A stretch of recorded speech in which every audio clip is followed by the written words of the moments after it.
Good morning, Minecraft gamers, and welcome back to another exciting episode of Fun with FlapJack Hardcore Minecraft. In today's episode, I'm down underneath of my ink farm in the collection area where I have put in a minecart hopper auto unloader. And so I thought I would go ahead and do a quick recording on how this thing goes together. It's not very difficult to build. It just takes a repeater, comparator, a little bit of dust, redstone. You need a chest and a hopper, and you can have an auto unloader set up in your minecart collection system. You can, of course, funnel the chest into any sort of collection system or transportation system for items that you might have in your own base. But for me, I simply needed to be able to collect more than the 5 items that a hopper can collect. And I was noticing that I was not getting down here and unloading the hoppers in time, and most likely I was starting to lose some of the ink or various drops that might have found themselves in my collection system.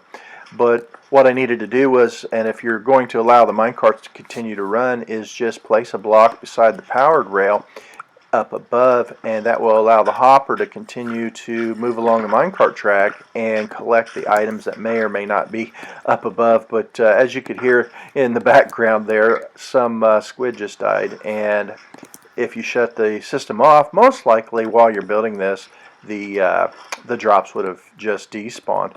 But if you built something similar to what I have here, or if you're just interested in watching what I'm doing, basically all you need to do is put down like a double chest and then put a hopper crouched placed on top of the chest so that it's at the same y-axis as your minecart tracks. And the reason you do this is so that you can place 2 powered rails beside each other, and that will allow the minecart hopper to move up on top of the hopper itself and distribute the items down into the chest below. But you need to make sure that the block that is going to stop the hopper is a solid block. And I'm pretty sure anything that is transparent won't stop and allow the minecart to do what it needs to do. So you need a solid block of some sort.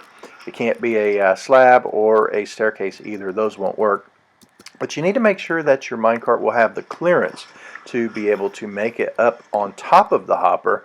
And so what I did for my build is just placed a staircase to resemble the same shape and style and design that I have already here. It's not really all that noticeable, but it's one of the little things.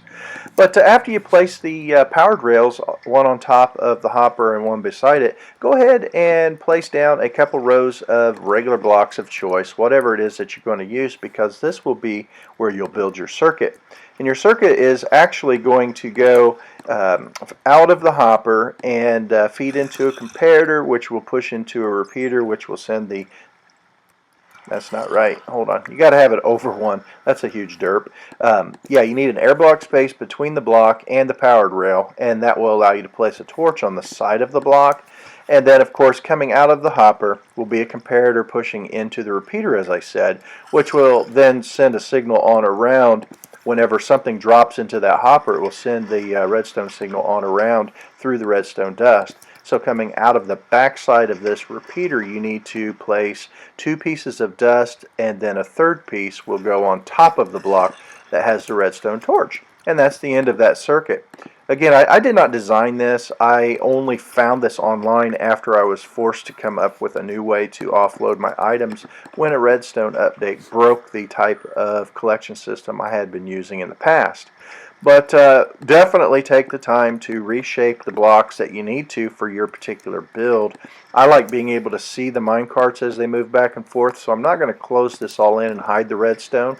The circuit doesn't really bother me. This is kind of industrial down here, and so having the open wiring is going to be just fine. And hey, there's no occupational safety health organization that runs around and checks and makes sure that we're building ourselves the most safe and most proper builds, and that none of our redstone is like openly exposed and causing harm to anyone involved with your collection systems. That's just a big huge joke. I used to work in a lot of factory work when I was younger, and actually worked for the UAW here in the US, and yeah, we had to deal with OSHA quite a bit, making sure that electricity and things like that weren't available. Oh, look, we need to break that rail first, then we can place that down straight. Because for those of us that know, minecarts and minecart tracks get a little bit wonky, and so yeah, it's no big deal. Just break the powered rail beside it so that the rail, the regular rail, will not want to attach itself to the rail beside it. It will then auto connect to the rail in front of it, and then just place another powered rail back down where you had to break the last one, so that your minecart will continue to do what it's supposed to do. And then looky, this guy's going to deliver its goods into the chest, because like I said, as it activates that hopper, that will send the signal around that will turn off that torch, which depowers the golden rails. And sure enough, it gives it the opportunity to drop its items into this chest. And once it no longer is sending items through the hopper, bada bing, bada boom, it's on its way to collect the good stuff. Thanks for watching.